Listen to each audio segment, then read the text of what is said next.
McDonnell Douglas Corporation, former aerospace company that was a major U.S. producer of jet fighters, commercial aircraft, and space vehicles.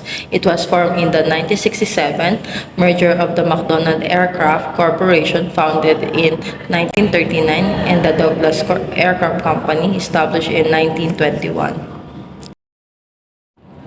The latter's founder, Donald W. Douglas, first became interested in aviation as a youth while watching the Wright brothers demonstrate the biplane for the Army in 1909. He left being a chief engineer to establish his own company, later as a civil engineering assistant at the Massachusetts Institute of Technology Department of Aerodynamics.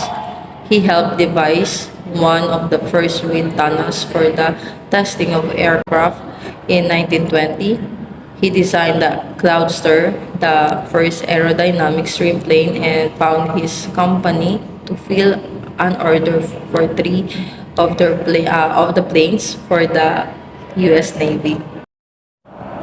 While McDonnell founded J.S. McDonnell Associate in Milwaukee, Wisconsin, his idea was to produce a personal aircraft for family use.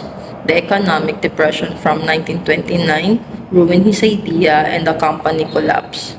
He worked at three companies with the Final Glen Martin Company in 1933. He left Martin in 1938 to try again with his own firm, McDonnell Aircraft Corporation, this time based at Lambert Field outside St. Louis, Missouri. McDonnell Douglas was leading U.S. manufacturer from 1967 until 1997. Its history, though, is more complicated than that. Coming together from the merger of the two much older manufacturers and going to merger with Boeing, it was played as a significant role in aircraft and aviation development, competing in many ways over its lifetime.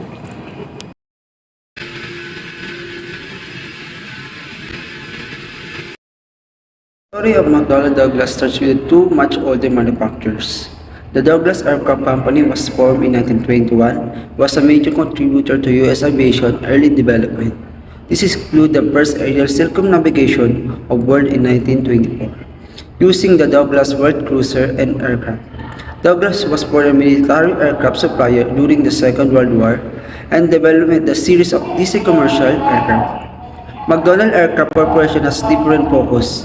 It was formed in 1939 and developed a series of military aircraft and contributes to the U.S. space program. Like Douglas, it's a group of significant during the Second World War, and this continued after, including the development of the popular Phantom second fighter. Douglas' success continued long after the Second World War. It moves into commercial jets with DC-8 launched in 1958 to compete the Boeing 707. By the late of 1960s, was struggling the financial, however, development cost of DC-10 along with the commitments to the Vietnam War were taking their toll. The solution was merged into a deal with McDonnell, taking several years to negotiate. It came to effect in April 1967. The merge of Douglas struggles at that time, but it made sense about companies going forward. Douglas has strong commercial orders, and McDonnell brought revenue to service these. McDonnell has grown through military contracts but was exposed without a significant commercial operation.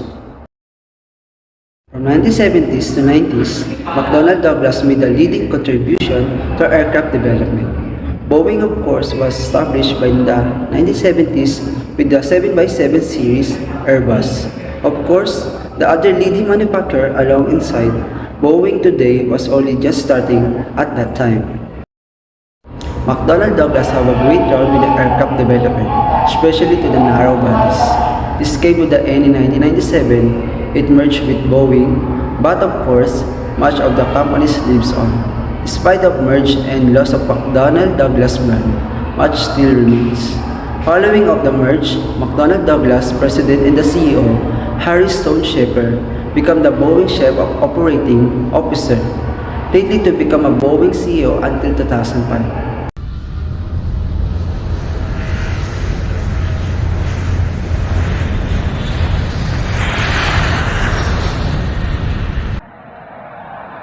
Boeing X-53 AAW served the Air Force Research Laboratory, the Boeing Phantom Works, and the NASA in the study of twisting wing main planes through an active aeroelastic wing design.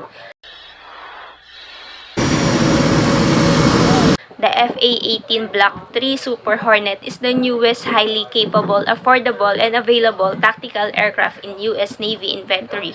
The Super Hornet is the backbone of the U.S. Navy carrier Air Wing now, and for decades to come.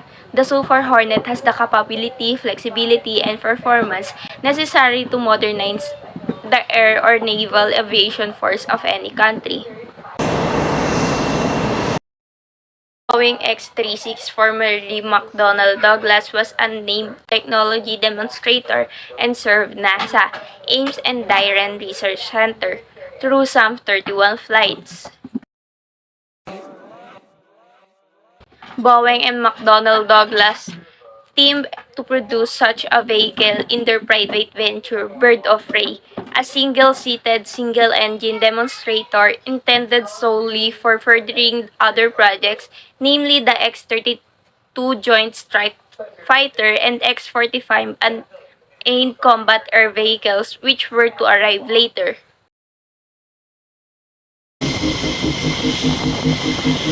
The F-15 Ram existed as an Israeli Air Force mark of the classic Boeing McDonnell Douglas F-15 Eagle family of air superiority multi-role aircraft, in the particular the F-15E Strike Eagle ground attack platform.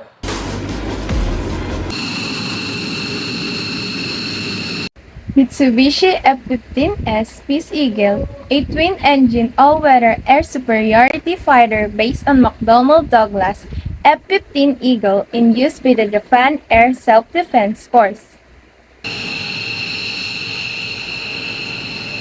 Showing its wings for McDonnell Douglas to the USA, the squat YC-15.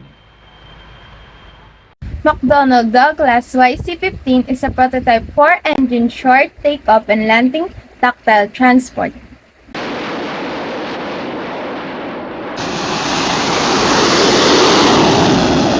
Hawker Siddeley AV-16 Advanced Harrier is the so-called jump jet, was certainly a technological marvel of the Cold War period as military vertical takeoff and landing fixed-wing aircraft went.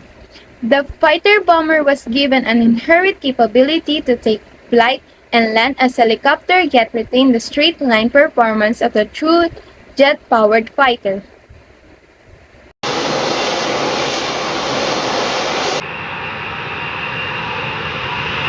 McDonnell Douglas DC-10 is an American tri-jet, wide-body aircraft manufactured by McDonnell Douglas. The DC-10 was intended to succeed the DC-8 for long-range flights.